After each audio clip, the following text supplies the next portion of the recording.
全着了，爆炸了，我们救援来了。热火。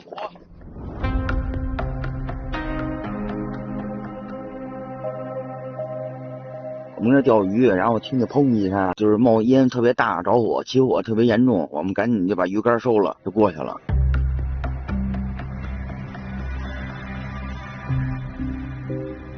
我问他了嘛，还有没有其他人？那俩人说没有了嘛。